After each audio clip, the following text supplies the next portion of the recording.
दोस्तों आज मैं एक्सप्लेन करने वाला हूँ साल 2014 में आई फिल्म नोआ, जो कि बाइबल की एक सच्ची घटना पर बेस्ड है। कहानी की शुरुआत में दिखाया जाता है कि इस दुनिया के पहले इंसान एडम और ईव को जब जन्नत से बाहर निकाल दिया गया, जिसके बाद वो धरती पर आकर रहने लगे और इन्हें यहाँ 3 बच्चे पैदा हुए जिनका नाम था केन, एवेल और सेथ।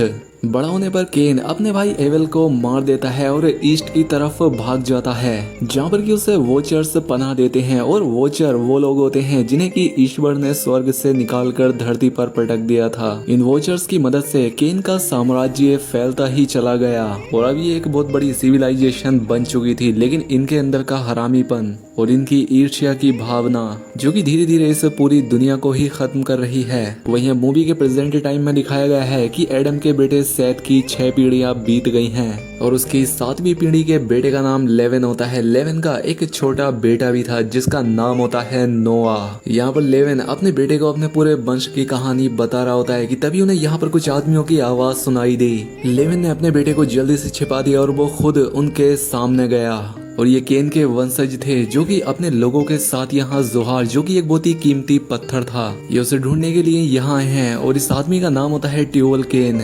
लेविन यहाँ पर ट्यूबल से जाकर बोलता है कि ये गॉड की जमीन है। ट्यूबल कहता है कि सच में क्या वो भगवान जिसने हमें श्राप दिया और मेरे लोग भूख से मर रहे हैं। यहाँ पर ट्यूबल भी ये बात समझ जाता है कि ये सेत का वंशज है, इसीलिए वो जल्दी से उसे मार देता है। और उसका बेटा नोआ छिपकर ये सब देख रहा था, लेकिन अभी वो बहुत छोटा था, वो कुछ नहीं कर सकता था, तो वो यहाँ से जल्दी से भाग गया। कई साल बीत जाते हैं। अब नोआ एक आदमी बन चुका है, उसकी शादी हो चुकी है और उसके 3 बच्चे हैं। और एक दिन जब वो अपने बच्चों के साथ पहाड़ पर होता है कि तभी आसमान से पानी की एक बूंद गिरती है। और जैसे ही वो बूंद गिरती है कि यहाँ पर एक फूल का पौधा उगाता है। ये देखकर नोआ काफी ज्यादा हैरान हो जाता है। उसने आसमान की तरफ देखा लेकिन वहाँ पर कोई भी बादल ही नहीं था। नोआ को कुछ समझ नहीं आता कि आखिर ये कैसे और क्यों हुआ। तभी वहाँ पर एक जानवर आता है जिसे कि शायद किसी इंसान ने तीर से घायल किया था। जब वो जानवर को देखता है तो यहाँ पर वो लोग आ जाते हैं जिसने उसे घायल किया था। वो कहते हैं कि हमारा शिकार है, छोड़ दे इसे। लेकिन नोआ उन सभी को एक एक करके निपटा देता है, क्योंकि अगर नोआ ऐसा नहीं करता तो ये लोग इस जानवर को मार देते। अब नोआ के बेटे उससे पूछते हैं कि डैड, ये इस जानवर को क्यों मार कर खाते हैं। नोआ उनसे कहता है क्योंकि इन लोगों को लगता है कि इसे खाने से हमें शक्ति मिलती है। उसके बच्चे पूछते हैं कि क्या सच में ऐसा है पिताजी, जिस पर नोआ कहता है कि नहीं बेटा, शक्ति सिर्फ गॉड भगवान से मिलती है और किसी चीज से नहीं। खैर अब इसके बाद ये घर आ जाते हैं और नोआ रात में एक सपना देखता है। फिर से पानी की बूंद जमीन पर गिरती है और वहाँ पर फूल उगाया और अगले ही पल उसने देखा कि पूरी दुनिया पानी में डूब चुकी है। हर एक जानवर, इंसान, सब कुछ, और पूरी दुनिया खत्म हो रही है। नोआ झटके से उठ जाता है। वो समझ जाता है कि ये सिर्फ एक सपना नहीं है बल्कि आने वाली कयामत की एक निशानी है। इसलिए वो अपने बच्चों को लेकर अपने दादा मैथ्यूला से मिलने के लिए निकल पड़ता है। हालांकि वो नहीं जानता था कि उसके दादा जिंदा हैं भी। वाइफ को कहता है कि मैंने सपने में उनका पर्वत देखा था जहाँ वो रहते हैं, इसीलिए ऐसा लगता है कि वो जिंदा हैं। दरअसल ये एक ऐसा वक्त था जब सपनों की बातें अक्सर सच हो जाया करती थी। अब नोआ अपनी पूरी फैमिली को लेकर अपने दादा को ढूंढने के लिए निकल पड़ता है। लेकिन इसी बीच रास्ते में उन्हें एक घायल लड़की मिलती है जिसका नाम हीला होता है। नोआ उससे कहता है कि तुम्हें कुछ नहीं होगा। और तभी ये देखते हैं कि पीछे से बहुत सारे लोग आ रहे हैं और ये सब लोग इन्हें मारने के लिए आ रहे थे। नोआ अपनी फैमिली से कहता है कि जल्दी चलो, हमें यहाँ से निकलना होगा। और वो इन तक पहुंचने ही वाले होते हैं कि नोआ अपने बेटे शैम से बोलता है कि अपनी माँ का ध्यान रखना, और उन सबको यहाँ से जाने के लिए कहता है। और जो लोग इनका पीछा कर रहे थे वो नोआ तक आ जाते हैं। लेकिन इतने में ही यहाँ पर एक वोचर आ जाता है जिसे देखकर ये सभी लोग रुक जाते हैं। ये वोचर नोआ को मारकर बेहोश कर देता है और जब उसकी आंखें खुलती हैं तो ये अपनी फैमिली के पास था। ये सब लोग एक घाटी के अंदर थे और चारों तरफ बहुत सारे वोचर्स होते हैं और ये सब इन्हें इस जगह पर छोड़कर चले जाते हैं। लेकिन रात में एक वोचर इनके पास आया। वो इनके पास आकर कहता है कि माफ कर देना, मेरी वजह से तुम डर गए और मैं तुम्हारी मदद करना चाहता हूँ। नोआ का बेटा कहता है कि तुम हमारी मदद क्यों करना चाहते हो। वोचर बताता है कि गॉड ने हमें दूसरे दिन बनाया था जिस दिन उसने जन्नत बनाई थी। वो कहता है कि गॉड ने हमें एडम और ईव देने के लिए बनाया था, लेकिन हमने उन दोनों का प्यार देखा है और उनका अंत भी, और हम इसीलिए उनका साथ देने लगे। उस वक्त हम पत्थर के नहीं हुआ करते थे बल्कि रोशनी से बने एंजल थे, लेकिन गॉड की बात ना मानने की वजह से हमें पृथ्वी पर फेंक दिया गया, जहाँ पर कि तुम्हारी अर्थ ने हमें अपने अंदर समा लिया, जिसके बाद हमें हमारा ये रूप मिला। लेकिन बावजूद इसके भी हमने इंसानों की मदद की, उन्हें वो सारी चीजें सिखाई जो कि हम जानते थे। दरअसल वोचर ने एडम के बेटे केन की मदद की थी, जिस वजह से उसका साम्राज्य दूर दूर तक फैल गया। लेकिन वो लोग हमारी शक्तियों का इस्तेमाल करके हमारे ही खिलाफ खड़े हो गए, हमें मारने लगे। और उस वक्त एक इंसान ने हमारी मदद की थी, जो कि तुम्हारे दादा मैथ्यू सेला थे। हमने गॉड से प्रे की कि वो हमें वापस ले ले, लेकिन उसने ऐसा नहीं किया। और अब तुम कहते हो कि तुमने गॉड का बुलावा सुना है, इसीलिए मेरे साथ का कोई भी वोचर तुम्हारा विश्वास नहीं करता।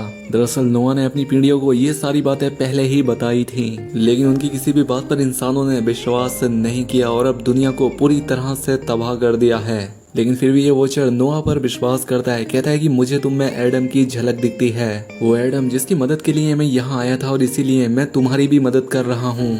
अब नोआ उस पर्वत तक पहुँच जाता है जहाँ उसके दादा रहते थे, और जब वो उस पहाड़ पर जाता है तो पाता है कि उसके दादा अभी भी जिंदा होते हैं। इसीलिए वो उन्हें पूरी बात बताता है कि मैंने एक जल प्रलय देखी जिससे कि पूरी दुनिया खत्म हो जाएगी, लेकिन उससे बचना कैसे है इस बारे में मुझे कुछ नहीं दिखा। उसके दादा कहते हैं कि गॉड ने तुम्हें चुना है तो वो ही तुम्हें सही रास्ता दिखाएंगे, और तभी उसे कुछ विजन आते हैं। वो देखता है कि इस पानी की कयामत की वजह से सभी लोग डूब चुके हैं, लेकिन अभी भी कुछ जानवर जिंदा हैं जो कि तैरते हुए ऊपर जा रहे होते हैं, और ऊपर उसे एक बहुत बड़ी नाव दिखती है, जिसके बाद उसके विजन खत्म हो जाते हैं। खैर अब इसके बाद उसके दादा उसे ईडन गार्डन का एक बीज देते हैं, और ये उससे पहले पेड़ का बीज है जहाँ पर एडम और ईव रहा करते थे।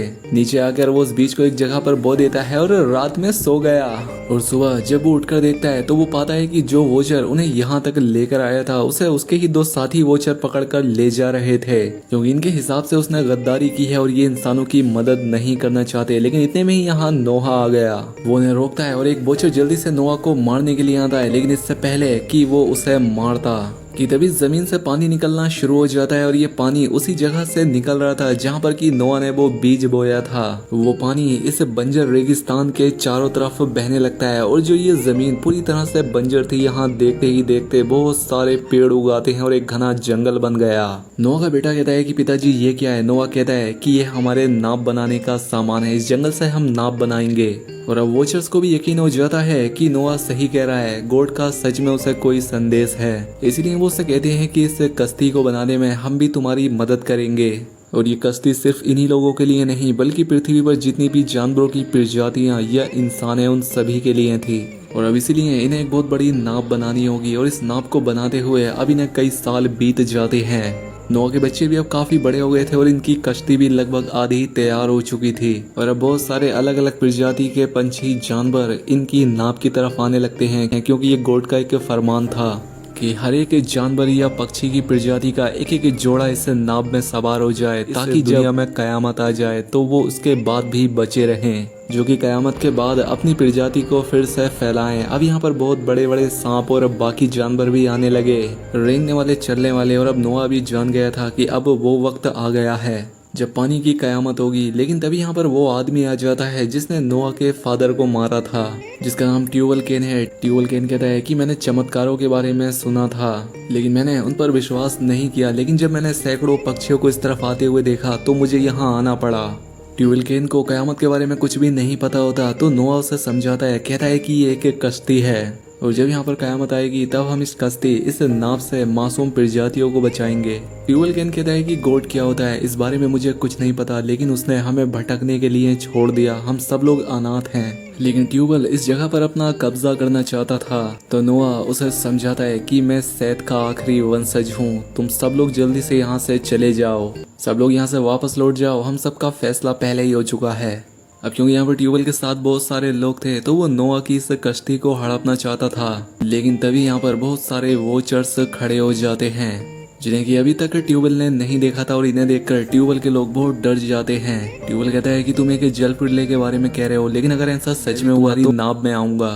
लेकिन नोआ कहता है कि तुम जैसों के लिए हमारी नाव में जगह नहीं है। जिसके बाद ट्यूबल यहाँ से जाने लगा और मुड़कर कहता है कि मैं चमत्कारों पर विश्वास नहीं करता, लेकिन अगर गॉड हमें डराएगा तो मैं एक बार फिर से वापस लौटूंगा अपनी 2 गुनी सेना के साथ। और यहाँ से जाने के बाद ही वो अपने हथियार बनाना शुरू कर देता है, क्योंकि वो उन पर हमला करना चाहता था। लेकिन यहाँ पर ट्यूबल के लोग बहुत डर रहे थे, उनकी हालत खराब होती है, उन्हें किसी जंग की नहीं बल्कि खाने की जरूरत थी।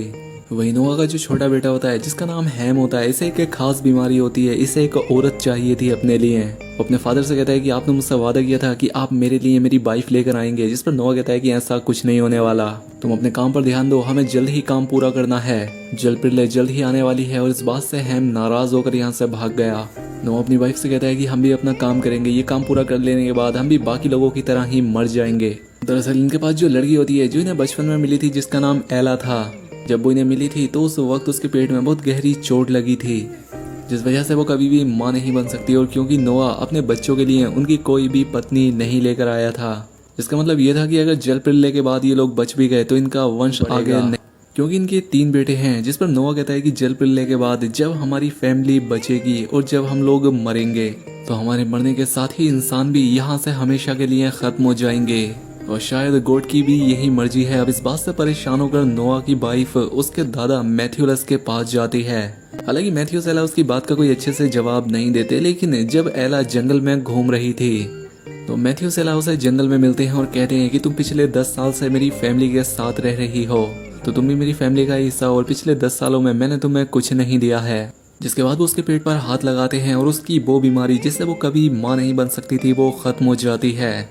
इला भी ये बात समझ गई थी, वो बहुत खुश हो जाती है। जल्दी से सैम के पास जाकर वो उसके गले लग गई। और अब वो वक्त आ जाता है जब कयामत आने वाली है और सभी लोगों को अब नाव के अंदर जाना था। लेकिन नोआ का छोटा बेटा हैम यहाँ पर नहीं होता। वो अपने लिए एक औरत, एक वाइफ ढूंढने गया हुआ था और यहाँ पर उसे एक लड़की मिल भी जाती है। लेकिन जब वो उसे लेकर वापस आ रहा होता है तो उस लड़की का पैर एक ट्रैप में फंस गया और हैम उसे नहीं खोल पाता। और पीछे से हमें ये भी दिखाया जाता है कि ट्यूबवेल और उसकी पूरी सेना अब नाव पर कब्जा करने के लिए उस तरफ भागी चली जा रही थी, क्योंकि ट्यूबवेल भी समझ जाता है कि जल प्रलय वो उस नाव पर कब्जा करके अपने लोगों को बचाना चाहता था। और वहीं हैम उस लड़की को बचा रहा होता है जिसका पैर उस ट्रैप में फंसा हुआ था। लेकिन इतने में ही यहाँ नोआ आकर अपने बेटे हैम को यहाँ से ले जाता है। वो लड़की पीछे छूट जाती है जिससे कि ट्यूबवेल की सेना कुचल देती है। ये लोग अब अपनी नाव तक आ गए थे और ट्यूबवेल की सेना अब इन तक पहुंचने ही वाली थी। लेकिन यहाँ पर जो वॉचर होते हैं वो ट्यूबवेल की सेना को रोकने लगते हैं, जिससे कि हैम और नोआ अपनी उस नाव तक पहुंच जाते हैं। और यहाँ पर ट्यूबवेल और वॉचर की सेना में एक खतरनाक जंग शुरू हो जाती है और इस जंग में ट्यूबवेल बहुत सारे वॉचर को मार भी देता है। और इससे पहले वो नाव तक पहुंचते कि पानी आसमान से जमीन से चारों तरफ से निकलना शुरू हो जाता है। और इस जल प्रलय में यहाँ पर जितने भी लोग होते हैं सबके सब मारे जाते हैं। और अब इनकी नाव जो कई सालों से जमीन पर बन रही थी वो इस जल प्रलय में तैरना शुरू कर देती है। और अब इस तरह से पूरी जमीन पानी में डूब जाती है। और इस नाव पर हमें ये दिखाया जाता है कि यहाँ पर छिपकर ट्यूबवेल भी चढ़ गया था। दरअसल यहाँ पर नोआ का छोटा बेटा हैम ट्यूबवेल की मदद कर रहा होता है। और जब ट्यूबवेल उससे पूछता है कि तुम मेरी मदद क्यों कर रहे हो, तो हैम उसे बताता है कि वहाँ पर एक लड़की थी जिसे मैं अपने साथ नाव में लाना चाहता था, लेकिन मेरे फादर ने उसे मरने के लिए वहीं पर छोड़ दिया। जिस पर ट्यूबवेल कहता है कि अच्छा तो तुम अपने फादर से बदला लेना चाहते हो। लेकिन वो इस बात का कोई भी जवाब नहीं देता। वहीं अब नाव पर कुछ दिनों के बाद इला की तबीयत खराब हो जाती है और जब वो अपनी माँ के पास जाती है तो उसे पता लगता है कि वो प्रेग्नेंट है। वो सैम के बच्चे की माँ बनने वाली थी और इस चीज से इन सब लोगों को बहुत खुशी होती है।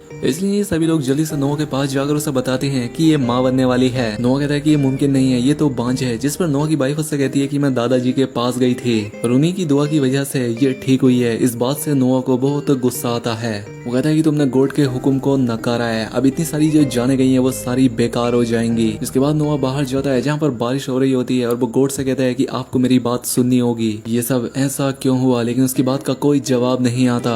और तभी यहाँ पर इला, उसका बेटा और सारी फैमिली यहाँ आ जाती है। नोआ इनसे कहता है कि अगर ये लड़का हुआ तो इस दुनिया का आखिरी इंसान होगा और अगर ये लड़की हुई तो मुझे मजबूरी में इसे अभी मारना होगा, क्योंकि मैं नहीं चाहता कि इस जमीन इस दुनिया में इंसान फिर से वापस आए और ये गॉड का हुक्म है। हालांकि नोआ की वाइफ उसे बहुत समझाने की कोशिश करती है, लेकिन नोआ उसकी कोई भी बात नहीं मानता। वो सिर्फ गॉड की आज्ञा का पालन करना चाहता था। अब यहाँ पर ये दिखाया जाता है कि बारिश तो बंद हो गई है लेकिन अभी भी चारों तरफ पानी था। ये कई बार पक्षियों को उड़ाते हैं ताकि वो अपने पंजों में घास या मिट्टी फंसा कर लाए, लेकिन ये हर बार उदास हो जाते हैं। अब यहाँ पर ये दिखाया जाता है कि सैम ने एक नाव बना ली थी ताकि वो अपनी वाइफ इला के साथ यहाँ से चला जाए, क्योंकि वो नहीं चाहता कि उसकी वाइफ के अगर बेटी पैदा हो जाए तो वो मारी जाए। और जब वो यहाँ से नाव से निकलने ही वाले होते हैं कि नोआ उन्हें देख लेते हैं और उनकी नाव को जला देते हैं। और इस वजह से अब ये लोग भी यहाँ पर ही फंस जाते हैं। और वहीं नोआ का जो छोटा बेटा हैम था वो ट्यूबवेल की बातों में आकर वो उसे अपने फादर नोआ तक ले जाता है और ट्यूबवेल ने उस पर हमला कर दिया। इन दोनों के बीच लड़ाई होना शुरू हो जाती है और वहीं इला के पेट में अब दर्द होना शुरू हो गया। यहाँ पर इला की बेटी पैदा होती है और इस बात से सभी लोग परेशान हो जाते हैं। दूसरी तरफ नोआ और ट्यूबवेल की लड़ाई में ट्यूबवेल नोआ को मारने ही वाला होता है और वो उसे कहता है कि मुझे तुम्हारे फादर के साथ तुम्हें भी मार देना चाहिए था। इससे पहले वो नोआ को मारता, पीछे से हैम ने आकर ही ट्यूबवेल को मार दिया और अब इनकी नाव भी एक बड़ी सी चट्टान से आकर टकरा कर रुक गई थी। अब नोआ उस जगह पर जाता है जहाँ पर की इला ने 2 बच्चों को जन्म दिया था। नोआ की वाइफ उसे झूठ बोलती है कि लड़का पैदा हुआ है, लेकिन नोआ उन्हें देखना चाहता था। वो जानता था कि लड़की पैदा हुई है। वो उस जगह पर पहुंच जाता है जहाँ पर इला ने अपने बच्चे को हाथ में पकड़ रखा था। वो देखता है कि जुड़वा बच्चे हैं जो कि यहाँ पर रो रहे थे। इला नोआ से रिक्वेस्ट करती है कि आप प्लीज इन्हें रोते हुए मत मारो, उन्हें पहले चुप होने दो। नोआ भी इस बात के लिए मान जाता है और जब वो बच्चे चुप हो जाते हैं तो नोआ उन्हें मार ही नहीं पाता, बल्कि उसकी आंखों में अपनी दोनों पोतियों के लिए प्यार आ जाता है और वो ऊपर आसमान में गोट को देखते हुए कहता है कि मैं ऐसा नहीं कर सकता। ये एक बार फिर से कबूतर को उड़ाते हैं ताकि उनके पंजों में मिट्टी या कोई हरियाली आ जाए और इस बार सच में कबूतर एक हरी डाली को लेकर इनकी नाव पर आ जाता है। यानी कि आसपास जमीन पेड़ पौधे हैं और ये देखकर ये सब खुश हो जाते हैं और ये एक आइलैंड पर पहुंच जाते हैं जहाँ पर बहुत सारी हरियाली है। लेकिन यहाँ पर अब नोआ अपनी फैमिली रहता। नोआ के मन में इस बात का दुख होता है कि उसने अपनी फैमिली के साथ बहुत गलत किया था और इसलिए वो अकेला रहने चला गया था। लेकिन इला उसके पास आकर कहती है कि गॉड ने सब कुछ आपके ऊपर छोड़ा था, लेकिन आपने प्यार को चुना, मेरी बेटियों को नहीं मारा।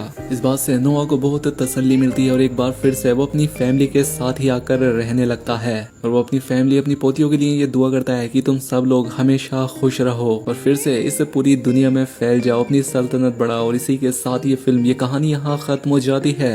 दोस्तों वीडियो अच्छी लगी हो तो वीडियो को लाइक और चैनल को सब्सक्राइब कर ले। मिलते हैं ऐसी ही अगली शानदार वीडियो में।